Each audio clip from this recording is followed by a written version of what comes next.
El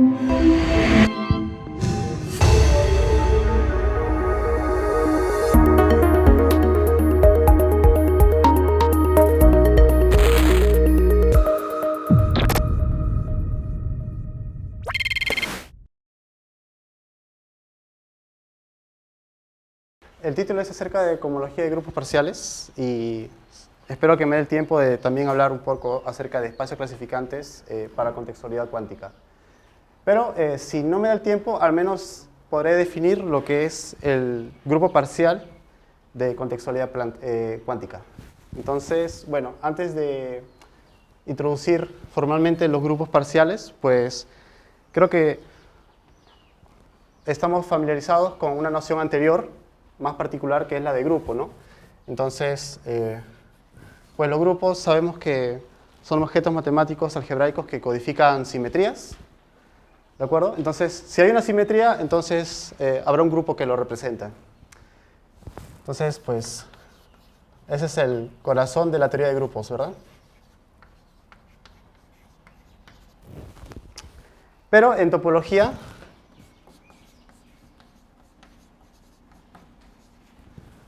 tenemos un espacio que se asocia al grupo de manera más o menos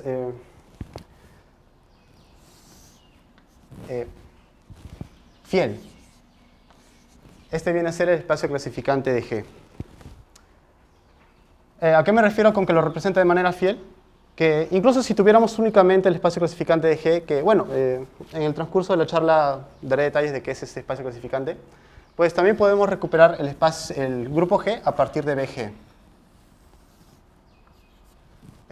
¿Aplicando qué? Pues el grupo fundamental, que es un funtor que va de la categoría de espacios topológicos a la categoría de grupos, entonces el grupo fundamental. Y bueno, para pasar de G a BG, pues tenemos la construcción de Milnor, por ejemplo, o una construcción de la realización geométrica del nervio simplicial. Entonces puede ser, por ejemplo, aplicando la realización geométrica de cierto conjunto simplicial. Ahora voy a explicar eso, ¿de acuerdo? Entonces, pues, sí, si quiero estudiar un grupo, pues puedo estudiarlo únicamente desde la teoría de grupos o puedo estudiarlo también desde la topología, no hay problema con eso.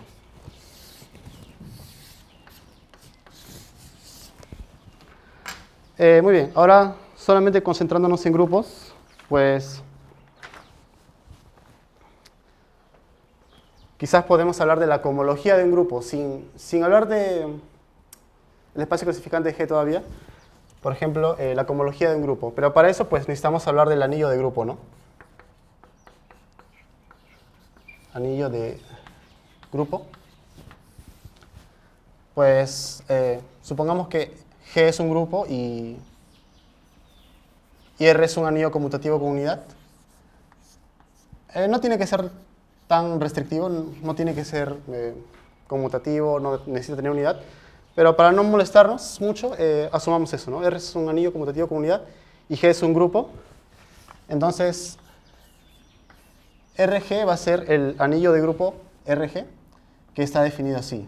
Bueno, es un conjunto con estos elementos, unas sumas formales de ciertos coeficientes RG con G, o sea, los RG son los coeficientes. G es un elemento del grupo G. Y pues, lo que dije, ¿no? RG es un coeficiente, o sea, es un elemento de R. Y bueno, la suma es formal pero finita, ¿no? Entonces, RG es 0 casi siempre. Es decir, es 0 salvo un número finito de Gs, ¿no? Y bueno, si el grupo G es finito, entonces ya ni siquiera hace falta poner esa condición.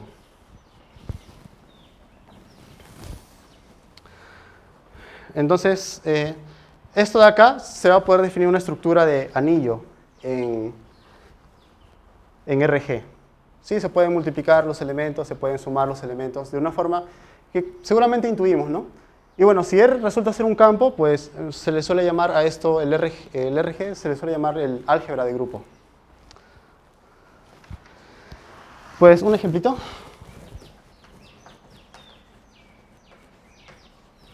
Por ejemplo, R de C2. C2 es el grupo cíclico de dos elementos, pues RC2 es simplemente el álgebra polinomial truncada.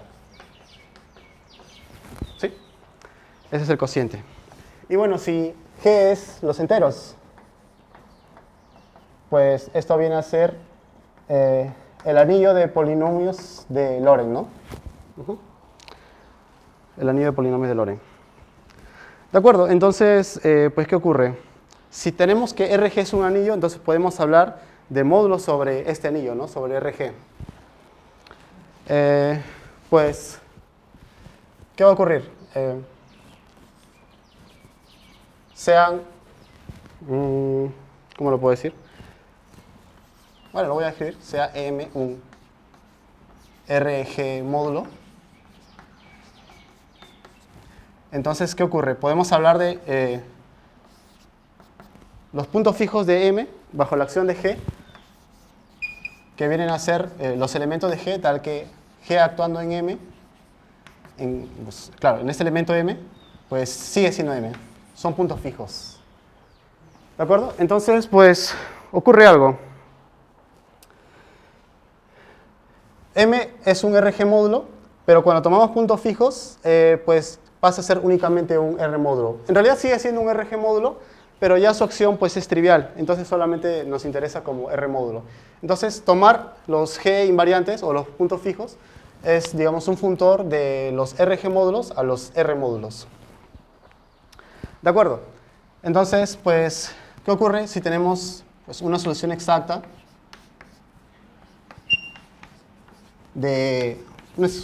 corta de RG módulos y le aplicamos los puntos fijos? ¿Será que esto sigue siendo una solución exacta corta de R módulos?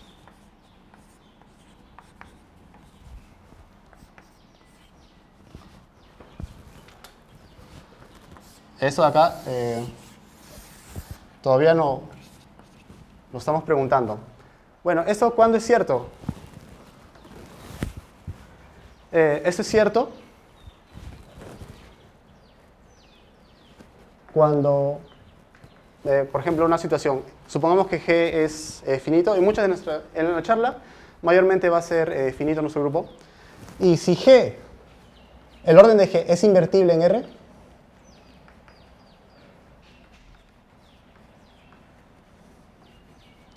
entonces este funtor de tomar los puntos fijos es exacto. ¿Qué es el exacto? Es esto de acá, que tengamos esa condición. Pero ¿y si no?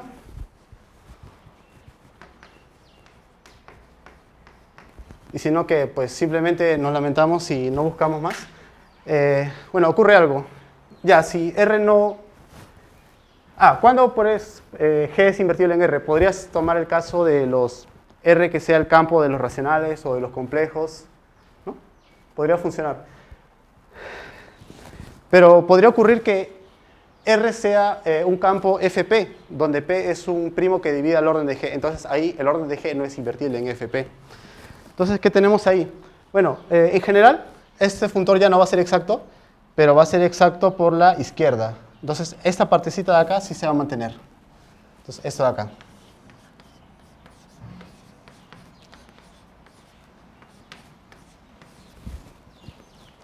¿Cuál es la novedad? Si R es FP, por ejemplo, tenemos los grupos de cohomología. Grupo cohomología de G, M.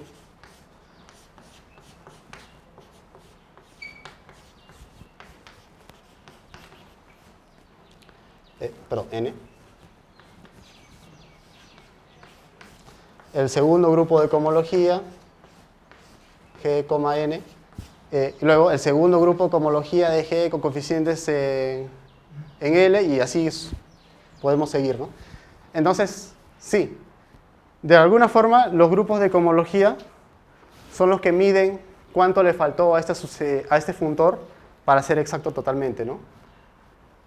Entonces, de alguna forma decimos que la cohomología de grupos vino al rescate de este funtor. Y pues, ahora, no solamente para completar esta sucesión, que ahora es una sucesión exacta larga, no solamente para eso está, sino, por ejemplo, podemos encontrarle otra utilidad a los grupos de cohomología. Entonces, digamos que tenemos la cohomología de G con coeficientes en A. Ahora A es el G módulo, ¿sí? A es un grupo abeliano con la acción de G, entonces es un ZG módulo en realidad, pero cuando R es Z, simplemente decimos que es un G módulo. Bueno, entonces esto de acá nos puede interesar porque va a coincidir con el conjunto de clases de equivalencia de extensiones de G por A. Ahora ustedes se preguntarán qué es una extensión de G por A. Se refiere a los grupos que se pueden formar a partir de A y G, de forma de que este grupo, no sé, lo podemos denotar F quizás, contiene A y el cociente de F sobre A es isomorfo G. Esto es una extensión de G por A. Entonces, pues, si resulta que conocemos el segundo grupo de cohomología con coeficientes en A, pues sí tenemos el número de clases de equivalencias de extensiones. O sea, podríamos saber, bueno, podemos acercarnos a la respuesta de cuántos F de este tipo existen, ¿no? Entonces, un pequeño ejemplo. Ejemplo.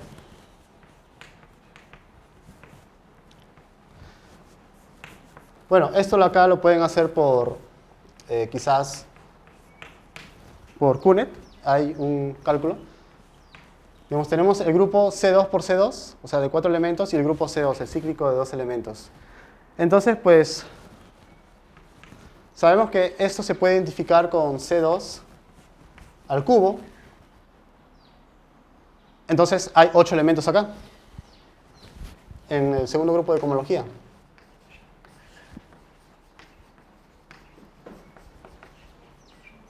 Entonces, si hay 8 elementos, pues claro, C2 al cubo, C2 tiene 2 elementos, al cubo son 8 elementos. Si tenemos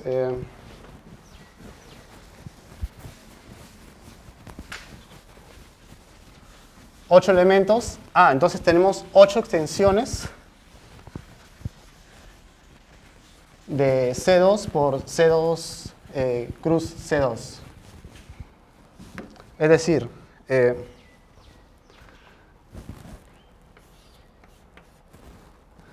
buscamos estas extensiones, buscamos los F, mejor dicho, tal que puedan insertarse en una sucesión exacta corta, donde C2 está en el extremo izquierdo y C2 por C2 está en el extremo derecho. Entonces, ¿quiénes? Pues sabemos que son 8, pero ¿quiénes van a ser, no? ¿Qué grupos quizás se pueden imaginar? Pues van a ser los siguientes, ¿no? El más evidente, C2 por C2 por C2, va a poder ser uno de estos Fs. Eso corresponde a, pues, una de estas clases de equivalencia. C4 por C2, también creo que era una opción muy natural. Va a corresponder con 3 clases de equivalencias de estas extensiones. Ahora aquí, los que ya no son tan evidentes probablemente, D8, el grupo diédrico de 8 elementos, que corresponde también con 3 clases de equivalencia. Y por último, el grupo cuaterniónico de 8 elementos, que va a corresponder con una. 1 más 3 más 3 más 1 son 8. Entonces, esta es la forma de construir grupos a partir de extensiones. Entonces, ya solamente para los grupos, la cohomología de grupos tiene su importancia. Ahora sí podemos, bueno, ya que nos hemos motivado con teoría de grupos, pues vayamos un poco más allá y hablemos de lo que el título sugiere, ¿no? Pero antes de eso, quiero recordar esta noción de acá, cohomología de Gabriel-Sisman.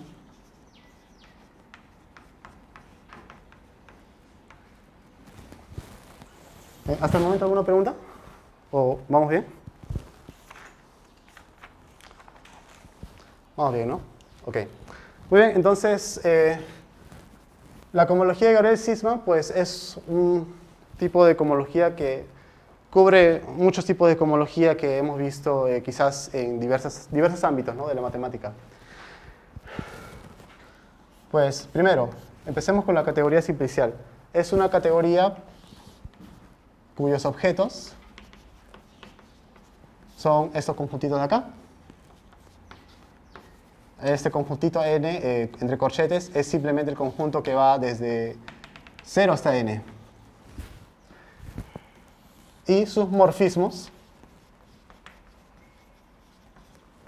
Morfismos es la abstracción de funciones, digamos. Entonces, pues morfismos son, en este caso sí, en efecto, funciones, pero no todas. Solamente vamos a considerar con los f que son no decrecientes. Nada más. Sé que hay muchas más funciones, pero solo nos vamos a quedar con las no decrecientes. Pues, dentro de estas funciones, pues hay algunas que son, construyen el resto. Por ejemplo, los morfismos caras y los morfismos de generación.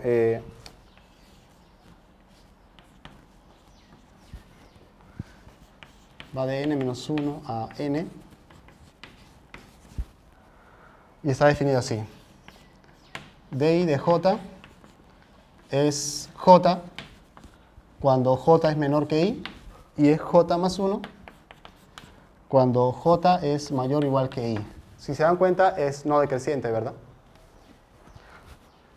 De hecho, es creciente.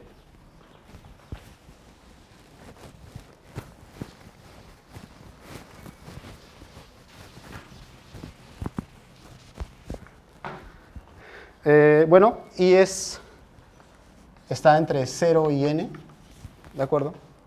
Y bueno, también tenemos los morfismos de generación, que esto van más bien desde el conjunto n más 1 al conjunto n. Pues ¿cómo están definidos, no? Si de j, pues es j cuando j es menor o igual que i, y es j menos 1 cuando j es mayor que i. Muy bien, entonces también es no decreciente esta situación. No es creciente, pero al menos es no decreciente.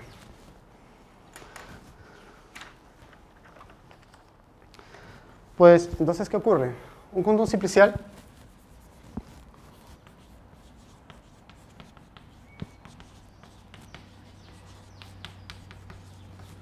X es un funtor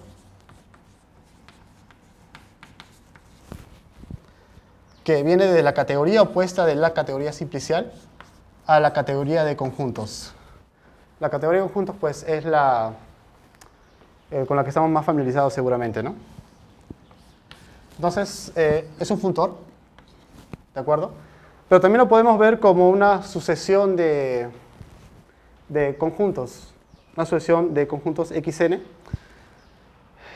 Por ejemplo, podemos denotar xn a la imagen de este funtor en el objeto n, ¿sí? Y podemos denotar, ahora es d sub i, acá era delta con el i arriba, ahora es d sub i, se va a definir como la imagen del di de morfismo cara, pero con el funtor x. Y el S sub i con el i abajo va a ser la imagen del X del SI de hace un ratito, ¿no? Del morfismo de generación. ¿De acuerdo? Entonces,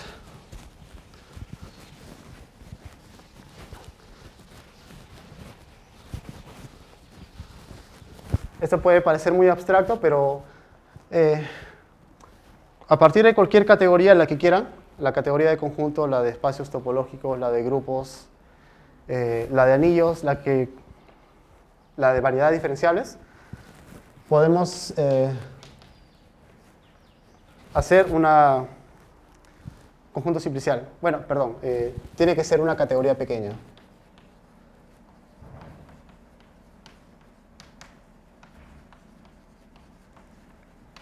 En ese caso, pues hay categorías muy grandes que no entran acá. Pero entonces, pues el nervio de C va a ser pues un funtor. Un conjunto simplicial, que viene a ser, donde NC, N, vendría a ser el conjunto de, bueno, claro, el NCN tiene que ser un conjunto porque estamos en esta categoría, ¿no? La categoría de conjuntos. Entonces, pues, ¿qué conjunto va a ser? El conjunto de, pues, cadenas de morfismos componibles. F2, CN, FN. ¿Sí? Entonces, hay una cadena de morfismos que se podían componer. Entonces, pues, ellos van a determinar el NCN. Los N símplices de este conjunto simplicial. Y pues, las caras sí es un poco... O sea, los DIs, el D sub I, pues sí es un poquito pesado de definir, pero voy a aprovechar para hacerlo acá. D sub I de justamente este string, ¿no? Esta cadena de composiciones. ¿Qué es el DI en este caso? Pues, entonces como estamos en el DI de esto de acá que está en NCN, tiene que estar en NCN-1. Ahora debe ser una cadena de composiciones, pero de longitud n-1. Esta cadena tiene longitud n. Pues veamos, ¿no? Bueno, si I es igual a 0, si I es 0, entonces es como que ignoramos el primer objeto y el primer morfismo y comenzamos con este objeto, el C1, ¿no? No, en este caso es F2. Puntos suspensivos, Fn, Cn. ¿De acuerdo? Entonces, ahora sí, esta cadena de composiciones pues tiene longitud n1, n-1. Ahora, si I está entre 1 y pues n-1, vamos a poder componer dos de estos, por ejemplo, los dos primeros de acá.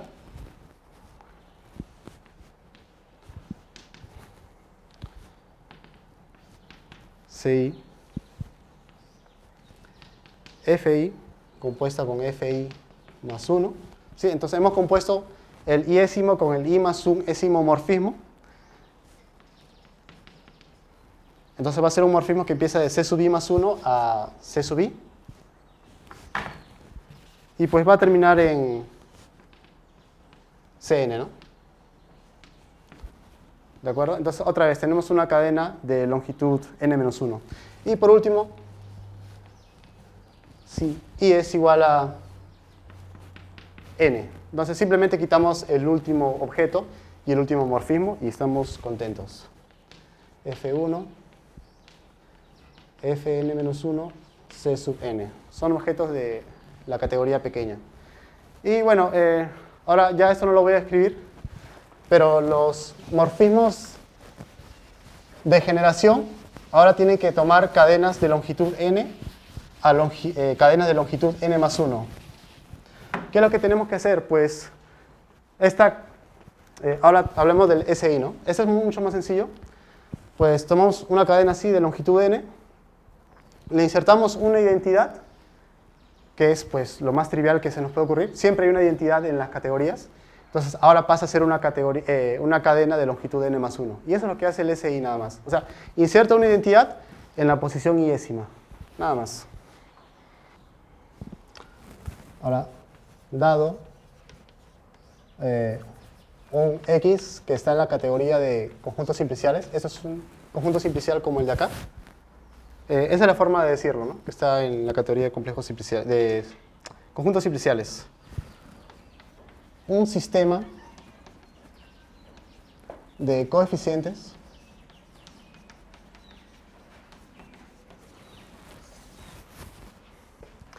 en R-mod. R-mod significa la categoría de R módulos. Pues es un funtor.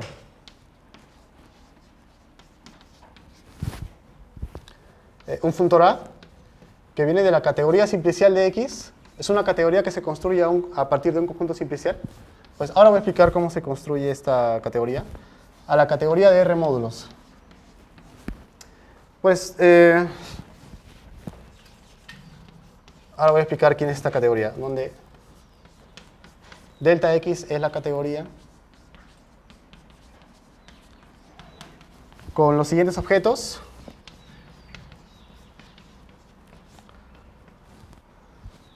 Los objetos son estos pares, X, el conjunto N, con X que está en el conjunto X sub N. Recuerden que X sub N pues, es un conjunto como el que está acá, ¿no? ¿De acuerdo? Y los morfismos.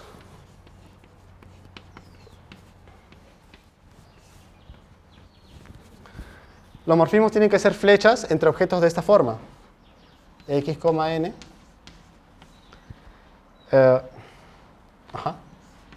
Y Y, M. Pues el morfismo, digamos que lo denotamos F. ¿Quién es F? Pues F es una función no decreciente como, bueno, es un morfismo de la categoría simplicial, Mn, no decreciente.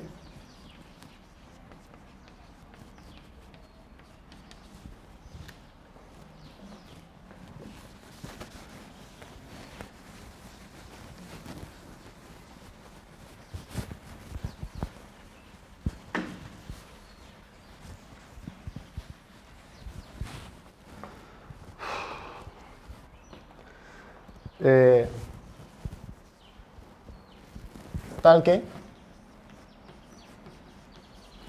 pues el inducido de F evaluado en Y, pues es X. El inducido de F pues es una función de xm a x sub n, ¿no? Entonces tiene sentido decir que el inducido pues lleva x, tiene imagen x evaluado en Y, ¿no? Bueno. Ahora sí, entonces, nuevamente, X es un conjunto simplicial y A es un funtor de esta categoría, la categoría simplicial de X a la categoría de R módulos. Podemos definir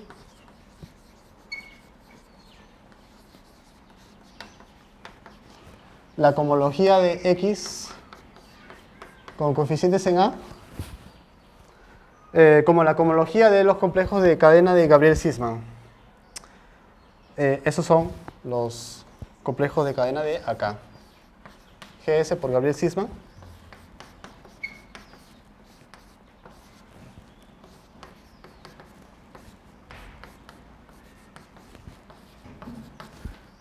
Claro, esto pues viene desde más abajo y sube, ¿no? Y sigue subiendo, ¿no? De grado. Entonces, pues, pero ¿quién es este? Pues, ¿quiénes son los elementos de este complejo de cadena, ¿no? Los que los componen. Pues, C sub n de xa, GC, viene a ser el producto de los A evaluados en X con X que está en X sub n. Bueno, una pequeña objeción seguramente tendrá. Ocurre que en realidad no debía escribir X, lo apropiado es poner acá el X, el par X, N. Sí, pero para no recargarnos con mucha notación, pues al decir que X está en XN, ya entendemos que el N que tiene que aparecer acá, pues está implícito, ¿no? ¿De acuerdo? Recuerden la definición, ¿no? Estos pares X, corchete N, el X tiene que estar en el XN. Entonces ya no hace falta ser más explícito, ¿no? Bueno, para definir mi complejo de cadenas, ahora falta definir quién es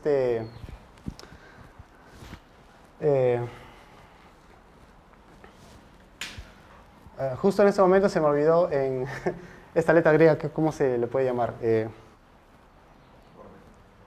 ¿Cuál? Bueno, sí, borde, pero como letra griega, creo que tiene un nombre, no lo sé, pero bueno. Es el morfismo borde, sí, el complejo de cocadenas. Entonces, pues, bueno, para ser más preciso podemos denotarlo, si no, borde n de phi evaluado en x, pues es esto de acá. Esta parte de acá seguramente están muy familiarizados.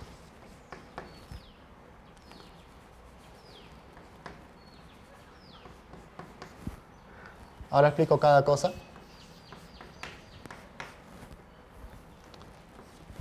¿De acuerdo? ¿Qué ocurre, no? ¿Por qué está definido así? Primero,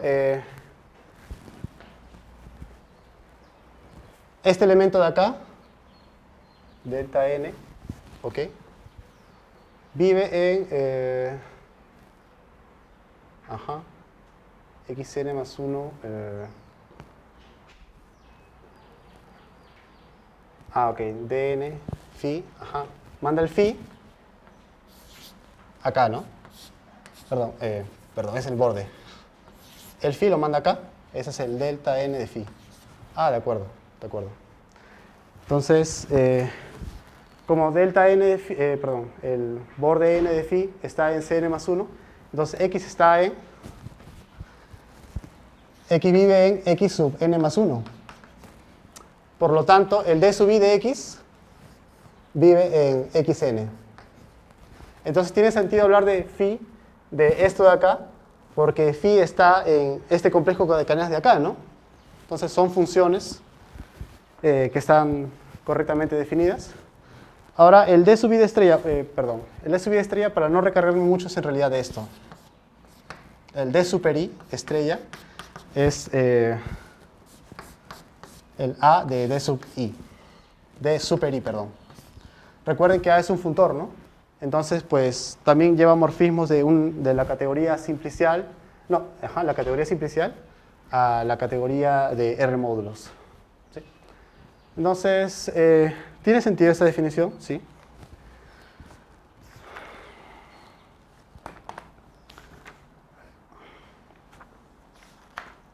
Permítame.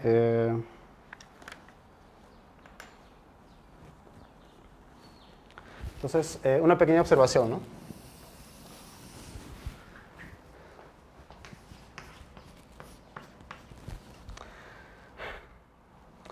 Si C es una categoría pequeña,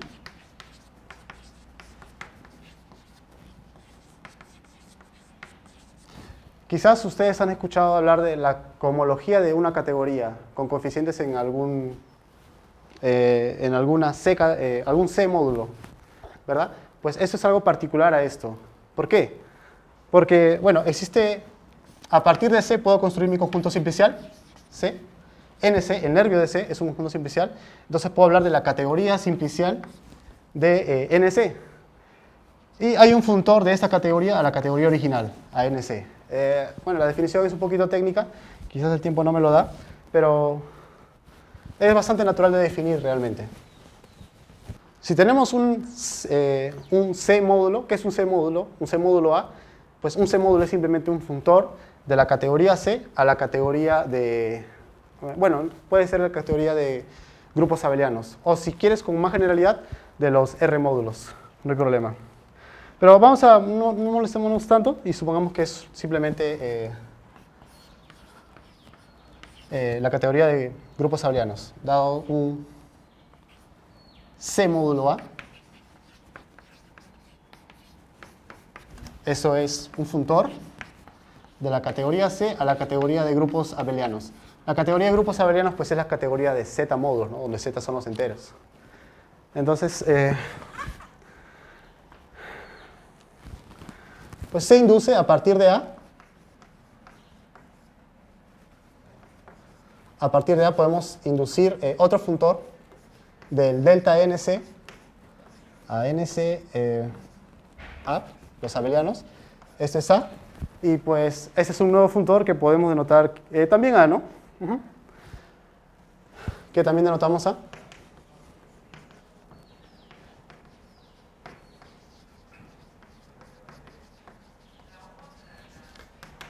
¿De acuerdo? Entonces, pues, la cohomología de C con coeficientes en A, pues va a resultar coincidir con la cohomología de el nervio de C, que es un conjunto simplicial, con coeficientes en este funtor de acá, que también denotamos A. Entonces, sí, era algo particular de esta cohomología de Gabriel-Sisman. Aún un poquito más en particular.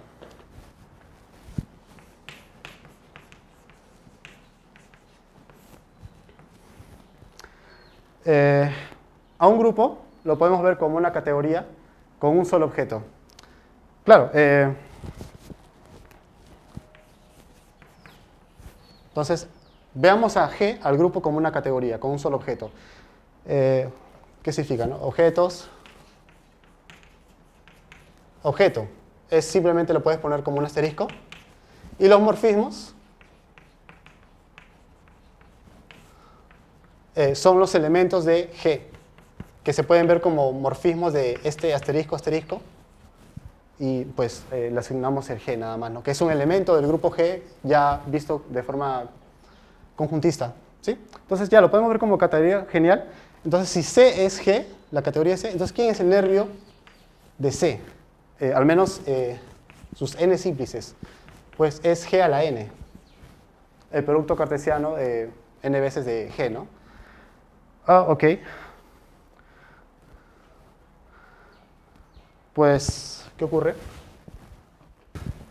Dado un RG módulo,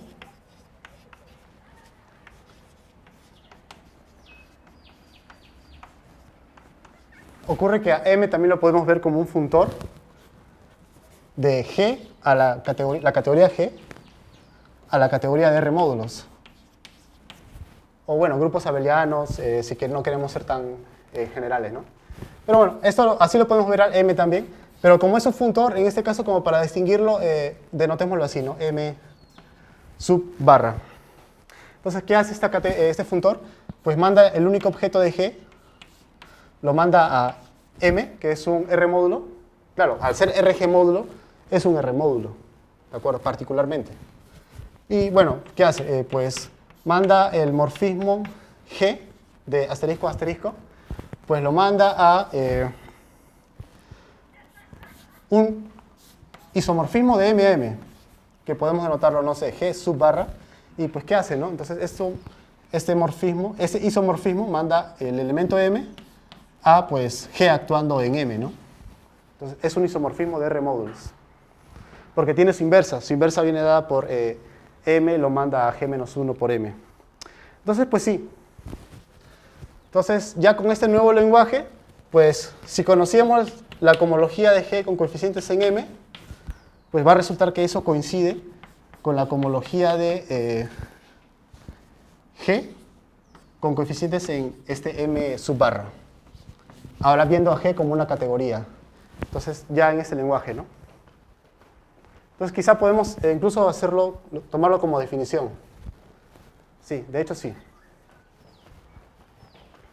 Entonces, pues,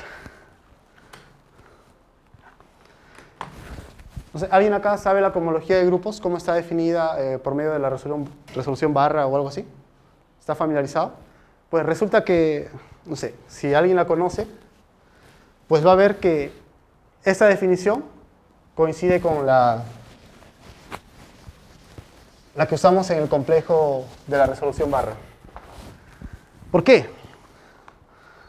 Porque, digamos, ¿no? El complejo de Gabriel-Sisman, G, M sub barra, pues está definido así: producto de A en X, en este caso es M barra en punto Pero ¿quién era m sub barra en punto? Es m. Ah, entonces pues ya no me molesto en escribir esto. Es simplemente m. Y abajo, ¿quién tiene que estar?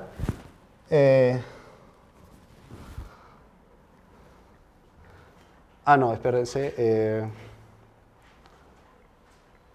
Sí, abajo, perdón.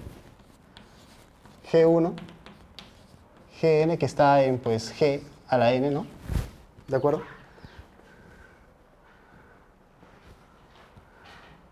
Ajá, en G a la n. Pues esto de acá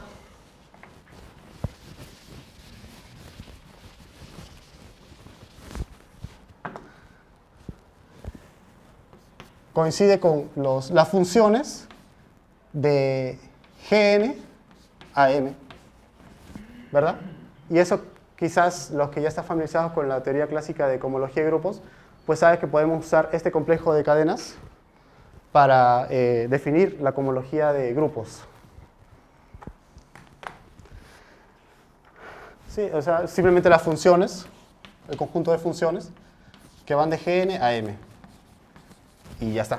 Entonces, sí, esa definición generaliza, la de Gabriel Sisman generaliza a la de grupos clásicos, ¿no?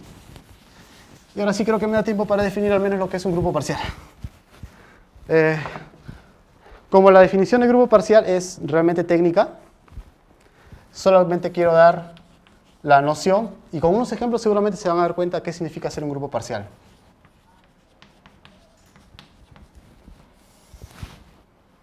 Grupos parciales. Pues primero, un grupo parcial es una tupla. Bueno, yo le digo tupla porque no sé, a partir de 4, no sé cómo se le llama ya. Ya no es terna, ¿no? Entonces, no creo que se le diga cuarteto. Entonces, pues le digo una tupla nada más. Ok, es esta tupla. Cuando ya sepamos, pues, cuando ya dejamos de ser tan rigurosos, simplemente decimos que M es el grupo parcial. Pero, ¿qué ocurre? Un grupo parcial es un grupo donde el producto está parcialmente definido. O sea, tengo dos elementos, M y N. No necesariamente va a haber un producto entre M y N, necesariamente. Y cuando lo hay, este producto es parcialmente asociativo. No en el sentido clásico que nosotros sabemos, o sea, que M por N paréntesis con P es igual a M paréntesis N con P. No se cumple necesariamente. Entonces, en ese sentido es parcial. Entonces, el D viene a decirme quiénes son los elementos de M que se pueden multiplicar. A eso se le llaman las palabras admisibles de M. Y este pi mayúscula viene a hacer la definición del producto, y este pues es las inversas, ¿no? Bueno, en ese aspecto sí, todo elemento de M tiene una inversa, pero no todo par de elementos se puede multiplicar. Entonces, con un ejemplo seguramente lo van a poder ver. El GCOM. El GCOM es un grupo parcial que se construye a partir de un grupo real. ¿Cómo se define? Pues como conjunto es G, en realidad, solamente como conjunto. Pero he dicho que en un grupo parcial no siempre el producto está definido. Entonces ocurre algo. El COM es por conmutativo. ¿Qué ocurre?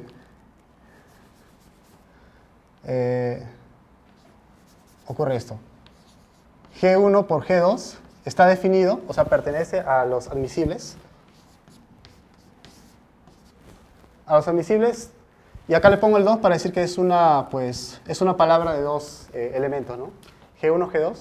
Eso es una palabra admisible, si solo si G1 con G2 es igual a G2 con G1. Ok, entonces no importa si mi grupo era, si mi grupo era abeliano, GCOM es G, ¿de acuerdo? Pero si no, pues solamente tomamos los que conmutan. Pero no solamente eso. G1, G2, G3 pertenecen a las palabras admisibles de longitud 3, las palabras admisibles. Sí, solo si se cumple esto.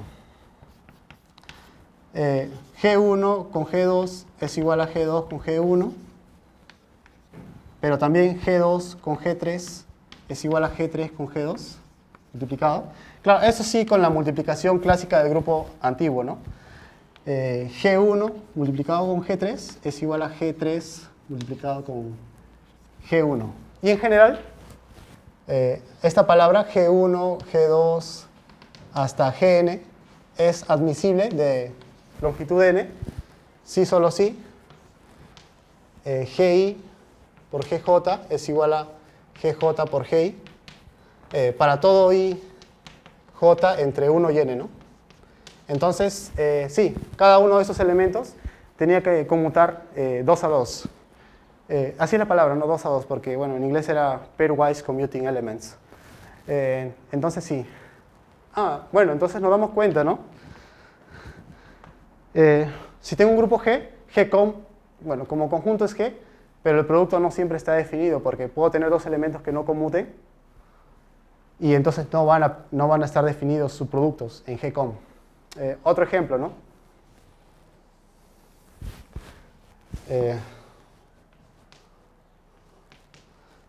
Y esto es, pues, el ejemplo de la contextualidad cuántica.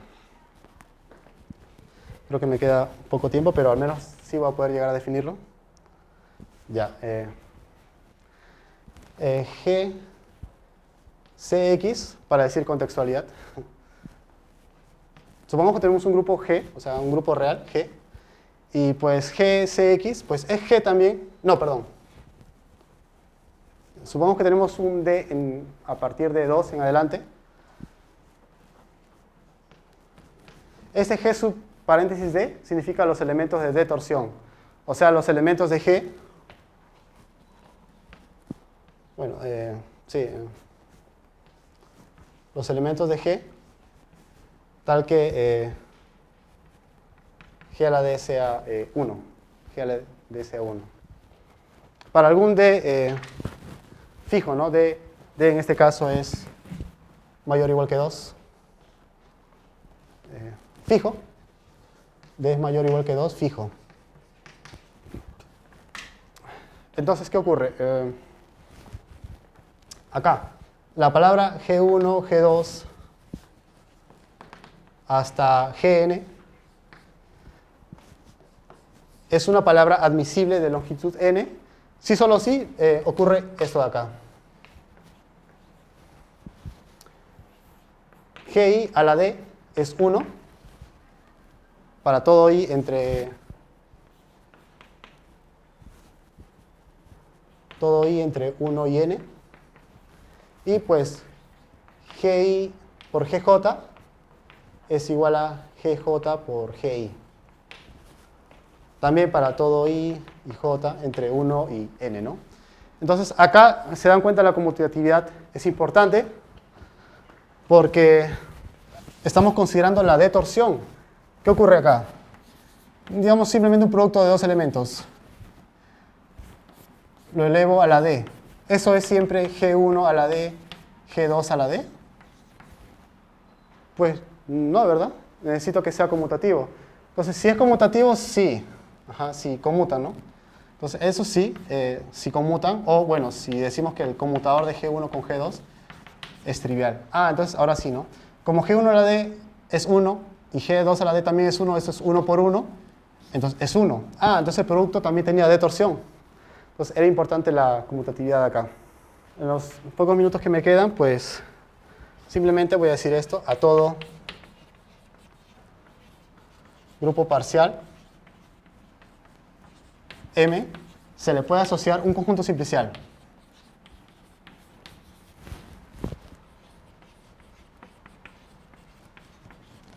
Conjunto simplicial.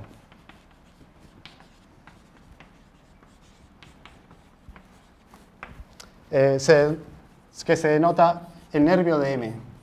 Así como el nervio de un grupo, pues también podemos asociar el nervio del grupo parcial. Sigue teniendo sentido. Entonces, como es un conjunto simplicial,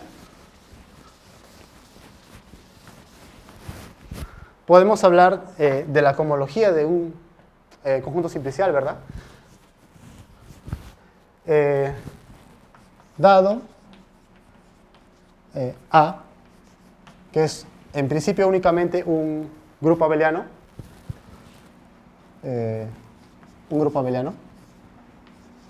con acción de M.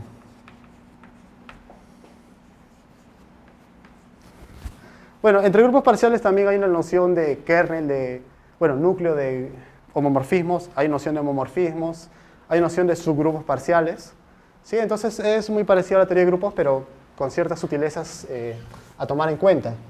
Entonces, una acción de M pues, es un homomorfismo de grupos parciales.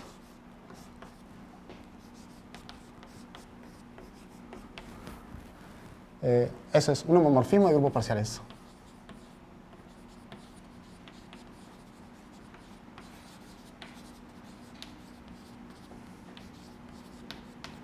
Un grupo propiamente dicho también es un grupo parcial, entonces entra dentro de esa categoría. Entonces los automorfismos de A es un grupo parcial. Entonces se induce, bueno, no es evidente, pero se va a poder inducir un funtor del nervio de M a la categoría abeliana a partir de ρ, pues que lo podemos denotar, no sé, ρ barra, ¿no? Quizás. Ajá. Entonces, la cohomología de mi grupo parcial M con coeficientes en A, pues se define como la cohomología de la categoría simplicial del nervio de M con coeficientes en este ρ subbarra. Entonces, esa es la cohomología de M con coeficientes en A del grupo. Esa es la cohomología del grupo parcial. Acá estamos utilizando la cohomología de Gabriel-Sisman. Por si acaso le pongo el índice, Gabriel-Sisman. Pues por eso es que nos pasamos una parte de la charla definiendo eso, ¿no? Y ahora, el nervio de M es un conjunto simplicial, un pequeño paréntesis. Entonces, como es un conjunto simplicial, podemos asociarle un espacio topológico.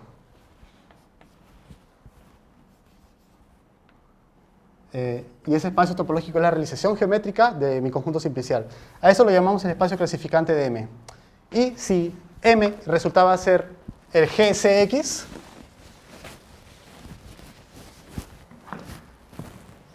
si M es el GCX, o sea, el espacio, el grupo por contextualidad cuántica, entonces la realización geométrica